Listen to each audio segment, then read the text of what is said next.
Hi everyone and welcome to your first real German lesson. Today we are starting with the absolute basics, the German alphabet. If you want to pronounce German words correctly, this is where it all begins. Ready? Let's go! The German alphabet has 26 standard letters, just like in English, but there are 4 additional characters you need to know. Let's go step by step. I will say each letter and you repeat after me. A, B, C, D, E, F, G,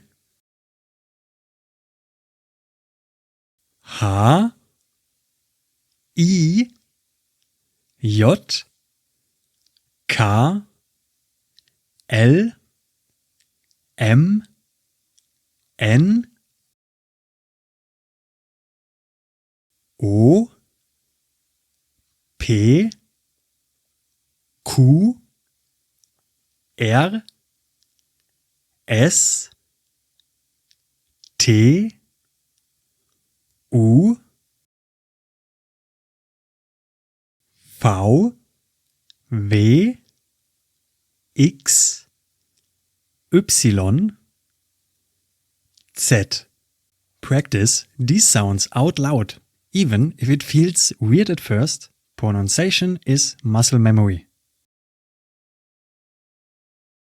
Now the fun part. German has 4 extra characters that don't exist in English. Number 1. Like E, but with your mouth a bit more open. Number 2. Ö sounds like Uhr in burn. Number 3. Ü sounds like E, but with rounded lips. And number 4. S. This is called SZ or sharp S. It sounds like S. And that's it for today. You know now all the letters in the German alphabet. Rewatch this video until you can say them fluently. It will make the next lesson much easier. Don't forget to like, subscribe and hit the bell. New videos every week to help you speak German confidently. See you in the next lesson. Tschüss.